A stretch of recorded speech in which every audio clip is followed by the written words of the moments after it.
السلام علیکم ورحمۃ اللہ وبرکاتہ۔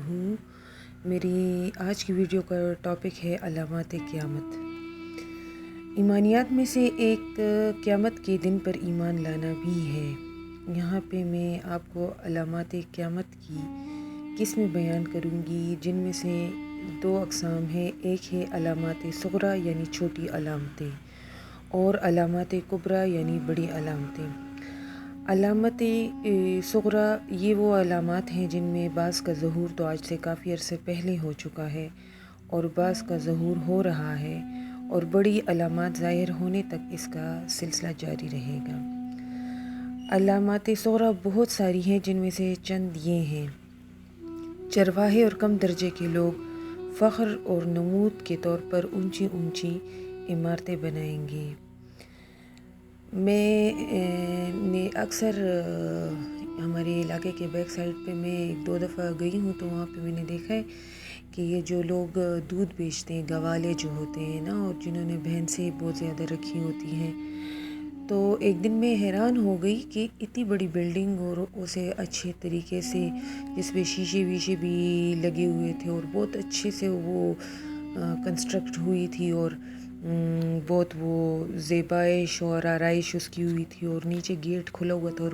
عجیب سی بدبو اندر سے آ رہی تھی۔ اور تھوڑا سا وہ جاتے ہوئے مجھے نظر آ گیا کہ اندر دنیا جہان کی بھینسیں جو تھی وہ بندھی ہوئی تھی، اور میں حیران رہ گئی کہ ان کی اتنی بڑی جو تھی بنگلے ٹائپ کی جگہ انہوں نے، واللہ عالم کہ وہ ان کی اپنی تھی یا کرائے کی تھی، لیکن لگتا تھا کہ ان کی اپنی تھی، اور اس طرح اونچی سی عمارت بنی ہوئی تھی۔ دوسری علامت ظلم و ستم عام ہو جائے گی۔ آج کل جو ظلم و ستم ہو رہا ہے، کوئی کسی سے پوچھ بھی نہیں سکتا ہے، ہر کوئی ڈرتا ہے اگر میں پوچھوں تو ایسے نہ ہو کہ یہ بندہ میرے پیچھے ہی نہ پڑ جائے۔ شرم و حیا اٹھ جائے گی، اور آج کل تو شرم و حیا اس طرح اٹھ گئی ہے کہ اسے فیشن کا نام دے دیا گیا ہے، اسے اسٹیٹس سمبل سمجھا جاتا ہے، اور جو لوگ اپنے آپ کو جتنا کور کرتے ہیں انہیں دقیانوسی سمجھا جاتا ہے۔ اس کے علاوہ شراب کو نبیذ اور سود کو خرید و فروخت اور رشوت کو ہدیے کا نام دے دیا جائے گا۔ تو بہت سے برانڈ کی ایسی چیزیں شراب آ گئی ہیں مارکیٹ میں، اللہ ہمیں نہ دکھائے اور اللہ ہمیں بچائے اس سے، کہ ان کا استعمال عام ہو گیا ہے اور بہت آسانی سے لوگوں کو وہ مہیا ہو رہی ہیں۔ اور جو ہمارے بینک ہیں پروفٹ کے نام پر، اور بہت سے ایسی کاروبار جسے پروفٹ کا نام دیا گیا ہے، تو ایک سود کا سلسلہ جو ہے وہ چل رہا ہے۔ اس کے علاوہ اپنے کام کو نکلوانے کے لیے رشوت کو ہدیے کا نام دے دیا گیا ہے۔ علم اٹھ جائے گا اور جہل زیادہ ہو جائے گا۔ سرکاری خزانوں کو حکومتی لوگ لوٹیں گے۔ زکوٰۃ کو ٹیکس سمجھا جائے گا، یعنی زکوٰۃ جو 2.5% ہے، وہ بھی انسان کو، جن کے پاس بہت زیادہ دولت ہوتی ہے تو ظاہر ہے اس طرح اس کی شرح بھی زیادہ ہوتی جاتی ہے اور انہیں ایک بوجھ لگنا شروع ہو گیا ہے، اور جہاں تک وہ اتنے زیادہ پرسنٹیج سے فائدہ اٹھا رہے ہیں، انہیں دین کے نام پر ایک چھوٹی سی اماؤنٹ جو ہے وہ اپنے اتنی زیادہ اماؤنٹ کے بدلے ٹیکس نظر آتا ہے۔ دین کو دنیا کے لیے استعمال کیا جائے گا۔ ظاہر ہے یہ تو اب بہت عام سی بات ہو گئی ہے کہ وہی بنی اسرائیل والی بات، جو کام کر رہے ہیں کہ جو چیز اپنے فائدے کے لیے انہیں نظر آتی ہے دین میں تو اسے لے لیتے ہیں، لیکن جہاں پر انہیں دین میں نقصان نظر آتا ہے تو اسے کنی کترا دیتے ہیں، اسے کوئی اور نام دے دیتے ہیں، اور لوگوں کو پھر طریقہ کار بھی اللہ معاف کرے بہت آتے ہیں۔ شوہر بیوی کی اطاعت کرے گا اور ماں کی نافرمانی کرے گا، دوست سے پیار کرے گا اور باپ سے بے توجہی کرے گا۔ ذلیل اور فاسق شخص قوم کے سردار بن جائیں گے، گانا گانے والیوں کا بول بالا ہوگا۔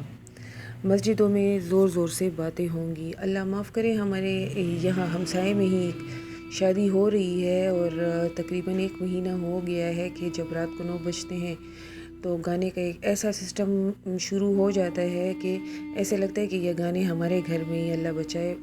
بج رہے ہیں، اور اتنی تیز ہوتی ہے وہ آواز، جس کی وجہ سے نہ ہم نماز پڑھ سکتے ہیں، نہ کوئی اسٹڈی کر سکتا ہے، اور بجائے اس کے کہ ان کے بچوں کے گھر آباد ہو رہے ہیں، اللہ کا شکر ادا کرے، اللہ کی رضا کا کام کرے، تو 1 مہینے سے مسلسل وہ اللہ کی ناراضگی مولے ہوئے ہیں، اور اللہ تعالی ہم سب کو سمجھ عطا کرے۔ مسجدوں میں زور زور سے باتیں ہوں گی اور شراب عام استعمال ہوگی۔ یہ بھی سننے کو آیا ہے کہ پچھلے اعتکاف میں ہمارے مسجد جو ہے، قریبی مسجدوں میں جو لڑکے اعتکاف کے لیے بیٹھے تھے، تو نہ صرف انہوں نے، واللہ عالم کہ یہ سچی بات ہے یا جھوٹی، لیکن کافی یہ بات پھیلی ہوئی تھی، اور آج کل کے زمانے میں کوئی اس سے انکار بھی نہیں کر سکتا ہے کہ باقاعدہ بچوں نے اپنے لیے ادھر گیمز کے انتظام کیا ہوا تھا اعتکاف میں، اور اپنے لیے نیٹ کا انتظام کیا ہوا تھا، اور کچھ بچے تو بیٹھ کے PUBG بھی کھیل رہے تھے تمام اعتکاف میں۔ تو اگر ایسا ہے تو اللہ سے دعا ہے کہ اللہ تعالیٰ انہیں ہدایت اور سمجھ عطا کرے۔ اس امت کے آخری لوگ پہلے لوگوں پر لعنت کریں گے، مردوں میں ریشم کا استعمال عام ہو جائے گا، اور آج کل کی شادی بیاہ میں ہم دیکھتے ہیں کہ فیشن کے نام پہ جو رنگین کپڑے، وہ جسے عام طور پہ مردوں کے لیے معیوب سمجھا جاتا ہے، اور ریشمی کپڑے بہت زیادہ عام ہو گئے، بلکہ آج کل تو وہ اوپر کی جو واسکٹس ہیں وہ بھی کڑھائی والے اور پرنٹڈ اور ریشمی ٹائپ مرد استعمال کر رہے ہیں، جنہیں استعمال کرتے ہوئے انہیں کسی قسم کی قباحت محسوس نہیں ہوتی، اور جھوٹ کا رواج جو ہے عام ہو جائے گا۔ جب یہ ساری علامتیں اور ان کے علاوہ جو علامات صغریٰ آپ وسلم نے مختلف روایات میں بیان فرمائی ہیں اپنی انتہا کو پہنچیں گی، تو پھر قیامت کی قریبی علامات یعنی علامات کبریٰ کے ظہور کا سلسلہ شروع ہو جائے گا، اور یہ علامات قرب قیامت میں یک کے بعد دیگرے ظاہر ہوں گے، جن کا مختصراً ذکر میں یہاں پر کروں گی۔ امام مہدی کا آنا، دجال کا نکلنا، عیسیٰ علیہ السلام کا آسمان سے اترنا، یاجوج ماجوج کا زمین پر پھیلنا، زمین میں دھنسنے کے 3 واقعات، دھوؤں کا لوگوں پر چھا جانا، آفتاب کا مغرب سے طلوع ہونا، دابۃ الارض یعنی ایک عجیب و غریب جانور کا نکلنا، خوشگوار ہوا کا چلنا، اور ایک حبشی کو خانہ کعبہ کو گرانا، اور یمن سے آگ کا نکلنا۔ ایک حدیث میں آتا ہے کہ دنیا اس وقت تک ختم نہیں ہوگی یہاں تک کہ میرے اہل بیت میں ایک شخص امام مہدی عرب کا بادشاہ ہو جائے گا، جس کا نام میرے نام اور ولدیت میرے ولدیت کے موافق ہوگی۔ امام مہدی کے آنے پر تمام علماء کا اتفاق ہے، اور امام مہدی کا حلیہ میں مختصراً آپ کو بیان کر دوں گی کہ حضرت فاطمہ رضی اللہ تعالیٰ عنہا کی اولاد سے ہوں گے، چوڑی پیشانی اور ناک قدرے بلند ہوگی، زبان میں کچھ لکنت ہوگی، جب یہ لکنت ان کو تنگ کرے گی تو آپ رانوں پر ہاتھ ماریں گے، داڑھی گھنی اور آنکھیں سرمگی ہوں گی، آپ کے سامنے کے دانت چمکدار ہوں گے اور چہرے پر تل کا نشان ہوگا۔ اس کے بعد دجال کا آنا، اور حضرت ابو امامہ فرماتے ہیں کہ آپ نے ہمارے سامنے ایک خطبہ دیا، آپ صلی اللہ علیہ وآلہ وسلم نے، جس کا اکثر حصہ دجال کے حالات پر مشتمل تھا، جس میں آپ صلی اللہ علیہ وسلم نے فرمایا کہ جب سے اللہ تعالیٰ نے آدم علیہ السلام کی اولاد کو پیدا کیا، دنیا میں کوئی فتنہ دجال کے فتنے سے بڑا نہیں ہوا، اور اللہ تعالیٰ نے جس نبی کو مبعوث فرمایا اس نے اپنی امت کو دجال سے ڈرایا، اور میں آخری نبی ہوں اور تم بہترین امت ہو، اس لیے وہ لامحالہ تمہارے ہی اندر نکلے گا، اگر وہ میری موجودگی میں آیا تو میں ہر مسلمان کی طرف سے اس کا مقابلہ کرنے والا ہوں، اور اگر میرے بعد نکلا تو ہر مسلمان اپنی دفاع خود کرے گا، اور اللہ تعالیٰ ہر مسلمان کا حافظ و نگہبان ہوگا۔ دجال کی شکل، دجال جوان ہوگا، قد و قامت میں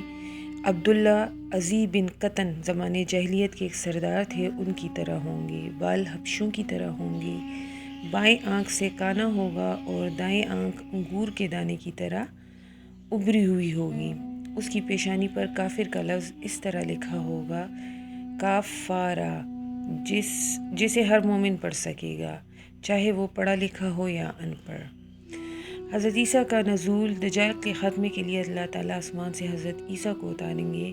چنانچہ وہ دمشق کی جامع مسجد کے مشرقی کنارے پر اتریں گے۔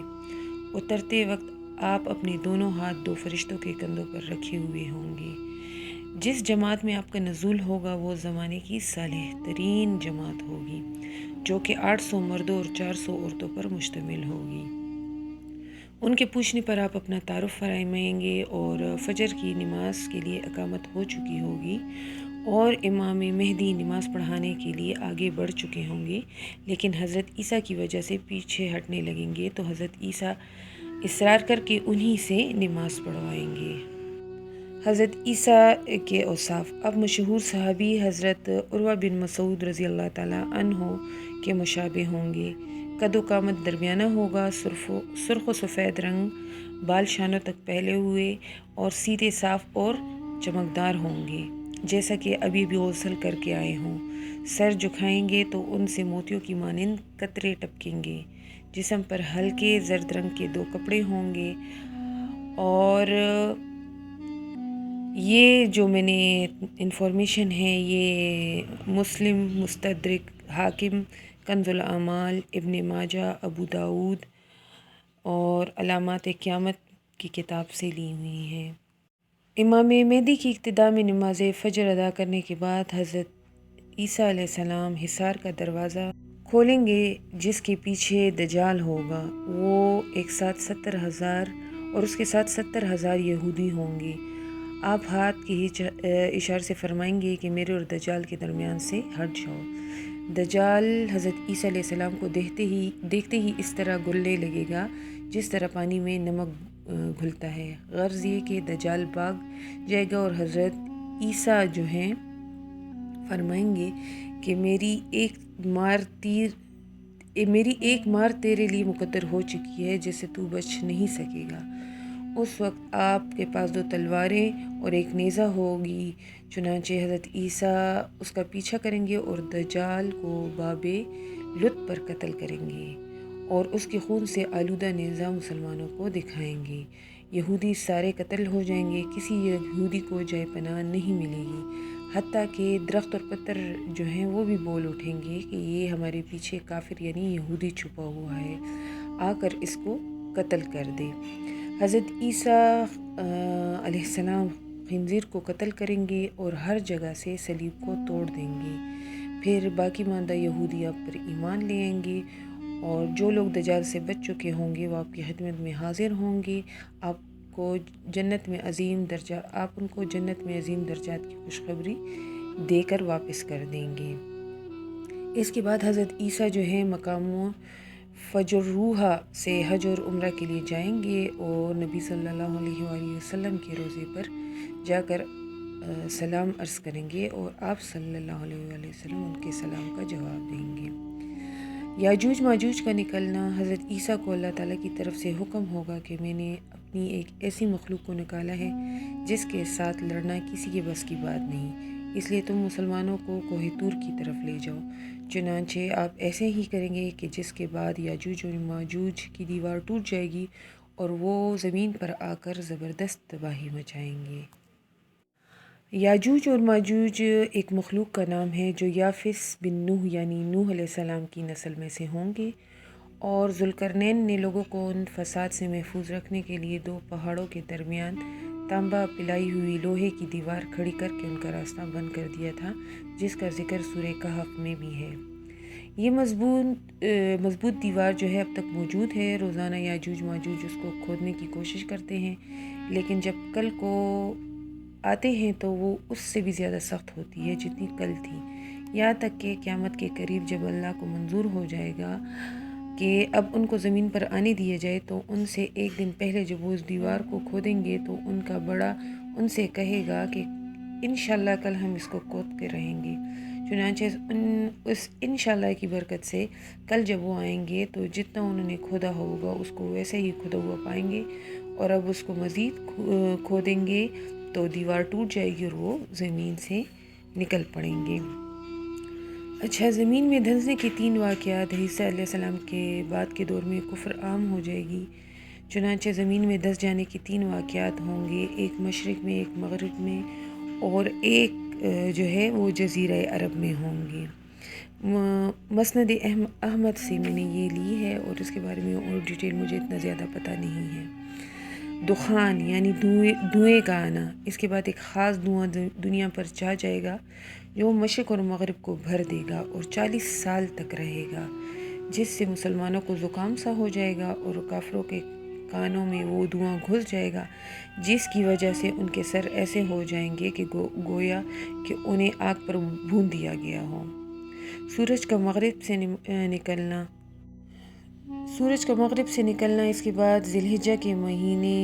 میں عید الاضحیٰ کے بعد والی رات اتنی لمبی ہوگی کہ لوگ سوتے سوتے تھک جائیں گے اور مویشی چراگاہ جانے کے لیے بے قرار ہوں گے، یہاں تک کہ بے چینی کی وجہ سے وہ آہ و بکا کریں گے۔ بالآخر یہ 3 راتوں کی بقدر لمبی جو رات ہوگی، اس میں چاند گرہن کی شکل میں سورج مغرب سے طلوع ہوگا، اس کو دیکھتے ہی سارے کافر ایمان لے آئیں گے، مگر اس وقت نہ تو کافر کا ایمان قبول ہوگا اور نہ ہی گنہگار مسلمان کی توبہ۔ دعوت الارض کا دنیا میں آنا، اس دن سورج مغرب سے جب طلوع ہوگا تو صفا پہاڑی زلزلہ سے پھٹ جائے گی اور اس سے ایک عجیب خلقت والا جانور نکلے گا جس کو دعوت الارض کہتے ہیں۔ یہ عجیب و غریب جانور دنیا میں اتنی تیزی سے پھرے گا کہ کوئی فرد بشر اس کا پیچھا نہیں کر سکے گا اور نہ کوئی اس سے بھاگ سکے گا، یہاں تک کہ ایک آدمی نماز کے ذریعے سے جان چھڑانے کی کوشش کرے گا تو وہ اس کے پیچھے آ جائے گا اور کہے گا کہ فلاں تجھے بھی نماز یاد آ گئی ہے، وہ اس کی طرف دیکھے گا تو اس کے چہرے پر نشان لگا دے گی۔ خوشگوار ہوا کا چلنا، آفتاب کے مغرب سے طلوع ہونے کے بعد دعوت الارض کے نکلنے کے بعد سور پھونکے جانے تک 100 سال کا عرصہ ہوگا، چنانچہ دعوت الارض جب غائب ہو جائے گا تو پہلے اللہ لوگوں کے دلوں سے قرآن اٹھا دے گا اور پھر جنوب کی طرف سے ایک نہایت فرحت افزا آواز چلے گی جو تمام مومنوں کی روحیں قبض کر دے گی اور کوئی مومن دنیا میں باقی نہیں رہے گا، صرف بدترین لوگ دنیا میں رہ جائیں گے۔ اس کے بعد حبشی کا خانہ کعبہ گرانے، اس کے بعد اہل حبشہ کا غلبہ ہوگا اور تمام ممالک میں ان کی سلطنت پھیل جائے گی، چنانچہ ان میں سے ایک شخص خانہ کعبہ کو ڈھا دے گا، حج بیت اللہ ختم ہو جائے گا، بدکاری زنا کا رواج عام ہو جائے گا، جہالت اس قدر عام ہو جائے گی کہ اللہ اللہ کہنے والا کوئی نہیں رہے گا۔ اس وقت ملک شام میں قدرتی امن و ارزانی ہوگی، لیکن لہٰذا دوسرے ممالک سے لوگ ملک شام کی طرف ہجرت کریں گے۔ اور یمن سے آگ کا نکلنا، جو لوگ ابھی تک دوسرے ممالک میں قیام پذیر ہوں گے ان کو ملک شام کی طرف لانے کے لیے ایک آگ یمن سے نمودار ہوگی جس سے لوگ بھاگیں گے اور آگ ان کے پیچھے ہوگی، بالآخر یہ کہ ان کو ملک شام کی طرف لے آئے گی اور وہ آگ غائب ہو جائے گی۔ یہ آگ قیامت کی آخری نشانی ہوگی اور اس کے بعد قیامت کی ہولناکیاں شروع ہو جائیں گی۔ یہ تھا میرے ایک مختصر، تو اسے دوسری ویڈیوز کی نسبت نہیں کہیں گے کیونکہ یہ ذرا ٹائم کنزیومنگ تھا اور میں نے کوشش کی ہے کہ، اور یہ میری ہر بار کوشش ہوتی ہے کہ ویڈیو مختصر ہو، اور امید ہے کہ یہ ویڈیو بھی آپ کو پسند آئی ہوگی۔ اللہ تعالی ہمیں آخرت کی تیاری کا موقع عطا فرمائے اور ہمارے تمام چھوٹے بڑے پوشیدہ ظاہری گناہوں کو معاف کرے، اس دنیا میں ہمارے لیے آسانی عطا فرمائے اور ہمیں ایمان کی دولت سے نوازے اور ہمیں اس دنیا میں سے اس حالت میں لے جائے کہ ہمارے گناہ معاف ہوں اور ہمارا ایمان مضبوط ہو اور اللہ ہم سے راضی ہو۔ دعاؤں کی طلبگار، السلام علیکم ورحمۃ اللہ وبرکاتہ۔